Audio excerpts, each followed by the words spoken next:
তোমাকে নিয়ে এক্ষুনি বেরোবো। কোথায় যাবো বস? আমি তোমাকে নিয়ে কোথায় যেতে পারি বলো তো? এটা আমি কিভাবে বলতে পারি বস, সেটা তো আপনি ভালো জানেন। তাহলে প্রশ্ন করছো কেন? তুমি কি আমার সাথে যেতে ভয় পাচ্ছ? কি বলছেন বস? আপনি হচ্ছেন আমার একমাত্র আশ্রয়স্থল, আপনাকে আমি ভয় পাবো কেন? আপনি যদি আমাকে বাঘের সামনে যেতে বলেন, বাঘের সামনে যে বুক উঁচু করে আমি চিৎকার করে কথা বলবো। তাহলে এত প্রশ্ন কেন? কোথায় যাচ্ছি, কেন যাচ্ছি, কখন পৌঁছবো, ওখানে গেলেই দেখতে পারো। চলো চলো।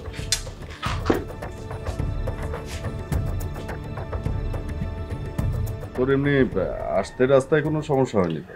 না ভাইয়া, কোনো প্রবলেম হয়নি। যাক, তা মাহির খালা এরা কেমন আছে? হ্যাঁ ভাইয়া, ওরা সবাই ভালো আছে। আচ্ছা ভাইয়া, তোমার মাথায় কি হচ্ছে?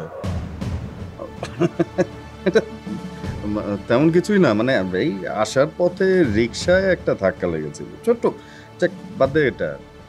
মানে তুই হঠাৎ করে। ঠিক আছে, কিন্তু আরেকটু হলে তো তোমার চোখে লাগতে পারতো। হ্যাঁ, চোখের আসলেই অনেকটা কাছাকাছি। আচ্ছা বাদ দে, তুই থাকছিস তো কিছুদিন? অ্যাকচুয়ালি ভাইয়া, অত সময় নিয়ে আসেনি। অফিসে একটা জরুরি কাজ ছিল, আসলাম। তোমাদের সাথেও দেখা হলো, জলদি চলে যেতে হবে। সেইটাই তো বলি, তুই তো আর এমনি এমনি আসার কথা না, অফিসের কাজে তুই আসছিস। তুমি যে অফিসের প্রয়োজন ছাড়া আসো না, সে তো আমরা জানি। শোনো না ভাইয়া, এবার মাহির আমাদের সাথে এসে বেশ কিছুদিন থাকবে। থাকলে থাকবে, সমস্যা নেই তো। আর মায়ের তো এমনিতেই অনেকদিন আসে না। আর রতি, তোর তো অনেক সুবিধা, এমনিতেই তো তোর পাখা দুইটা, আর মাহির আসলে তোর পাখা চারটা হয়ে যাবে। ভাইয়া হ্যাঁ ভাইয়া, আমি সেটাই ভাবছিলাম ওকে কিছুদিনের জন্য তোমাদের এখানে পাঠিয়েও দিতে পারি। আচ্ছা, মাহিরের একটা কি জানি প্রবলেমের কথা শুনছিলাম, ওইটা সলভ হয় নাই না, নাকি আছে এখনো? ভাইয়া, আসলে আমার প্রফেশনাল কারণে তো অনেকেরই টার্গেট। এখনো যে ঝড় থেমে গেছে সেটা বলবো না, ওকে অনেক অ্যালার্ট থাকতে হবে।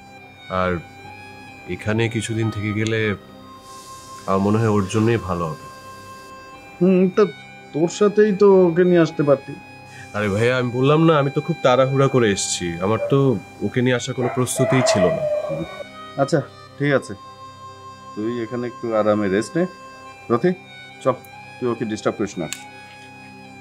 ভাইয়া, তুমি শেষে ভাইকে জিজ্ঞেস করে দেখো, আমি আসার পর থেকে একটু দুষ্টামি করিনি ভাইয়ের সাথে। না ভাইয়া, রুথি অনেক ভালো মেয়ে। এবার ও আমাকে অনেক কেয়ার করছে আসলে। একটা পাকা বুড়ি।